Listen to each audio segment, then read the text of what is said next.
Assalamualaikum warahmatullahi wabarakatuh. Perkenalkan, nama saya Muhammad Rosid Hafriansyah. Saya dari kelas KPI 1C dengan nomor NIM 126 304 202 109. Di video kali ini saya akan mempresentasikan sebuah materi, yaitu hakikat dakwah, untuk memenuhi tugas ujian tengah semester dari Bu Lutfi. Hakikat dakwah. Menurut Al-Faruqi, mendefinisikan dakwah sebagai ajakan atau panggilan umat manusia untuk kembali kepada fitrahnya. Sedangkan fitrah itu sendiri adalah sifat manusia sejak lahir yang menjadikan secara kodrati untuk menerima kebenaran Islam. Dengan kata lain, hakikat dakwah adalah suatu upaya untuk merubah suatu keadaan menjadi keadaan lain yang lebih baik menurut tolak ukur ajaran Islam, sehingga dapat menjadikan seseorang atau masyarakat mengamalkan Islam sebagai ajaran dan pandangan hidup. Di materi hakikat dakwah ini ada 3 poin. Yang pertama ada sifat-sifat dakwah, lalu fungsi dakwah, dan juga faktor hidayah dalam sistem dakwah. Poin pertama yaitu sifat-sifat dakwah. Sifat-sifat dakwah dibagi menjadi beberapa bagian, yaitu dakwah bersifat fitrah kemanusiaan. Dalam hal ini, dakwah mengembalikan manusia kepada fitrahnya, tidak hanya berlaku pada orang non-muslim, namun juga pada orang-orang muslim. Yang kedua ada dakwah bersifat persuasif dan edukatif. Dakwah persuasif adalah upaya mempengaruhi manusia untuk menjalankan agama sesuai dengan kesadaran dan kemampuan diri sendiri.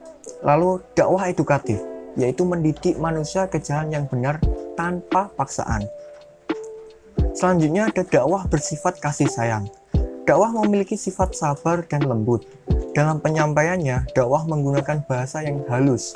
Seorang dakwah harus menyampaikan pesan dengan kasih sayang tanpa paksaan dan tidak memaki jika ada yang menolak ajakannya. Sikap saling menghormati akan timbul diikuti dengan rasa saling mengasihi sesama makhluk ciptaan Allah. Selanjutnya, dakwah bersifat perdamaian. Setiap agama memiliki pendakwah yang membawa ajaran yang sama, yakni perdamaian. Sehingga setiap ajakan untuk berdakwah akan memiliki alur perdamaian dan memiliki sifat yang tenang dan aman. Dakwah mengantarkan semua umat manusia yang berakal dalam membentuk kedamaian di alam semesta ini. Poin kedua yaitu fungsi dakwah. Fungsi dakwah yang pertama mengesankan Tuhan pencipta alam semesta.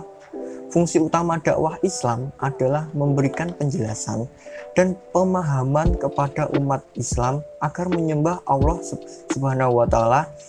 Bentuk penjelasan akan Tuhan sebagai sumber dari ajaran dapat dilihat melalui kitab suci yang diturunkan kepada Nabi Muhammad SAW.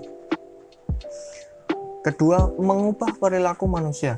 Secara fitrah, manusia memiliki potensi mengenal Tuhan dan beriman kepada Allah Subhanahu wa Ta'ala secara lahir dan dalam keadaan suci. Untuk itu, tugas pendakwah yaitu mengembalikan perilaku manusia agar kembali kepada fitrah yang beriman dan berperilaku baik.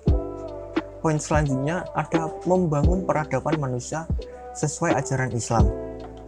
Sasaran dakwah tidak hanya pada individu, namun juga pada masyarakat. Masyarakat akan mengangkat peradaban manusia menuju manusia yang lebih maju dan sesuai nilai Islam dengan dakwah yang mengisi kebudayaan masyarakat. Selanjutnya, menegakkan kebaikan dan mencegah kemungkaran. Dalam pergaulan sosial, tidak dapat dipungkiri adanya gesekan, benturan, dan konflik antar sesama, termasuk di dalamnya berbuat jahat ataupun baik sebagai fondasi kehidupan dari setiap individu.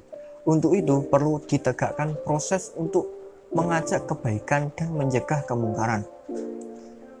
Di poin ketiga, hakikat dakwah ada faktor hidayah dalam sistem dakwah. Faktor-faktornya ada banyak, seperti hidayah ilham. Hidayah ilham terbentuk sejak kita lahir dan dituntut oleh Allah untuk memenuhi kebutuhan. Lalu ada hidayah panca indera. Allah menuntut semua makhluk hidup untuk dapat mengenali dunia secara melalui panca indera. Hidayah akal. Allah memberikan kesempurnaan kepada makhluk, yaitu berupa akal.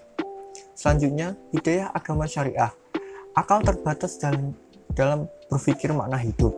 Dengan memperdalam akal, maka akan melihat dan menemukan penguasa alam semesta, yakni Allah Subhanahu wa Ta'ala. Lalu ada hidayah pertolongan.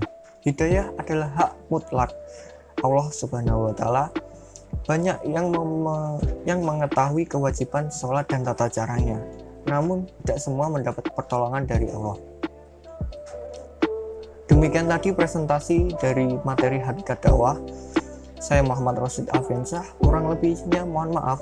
Wassalamualaikum warahmatullahi wabarakatuh.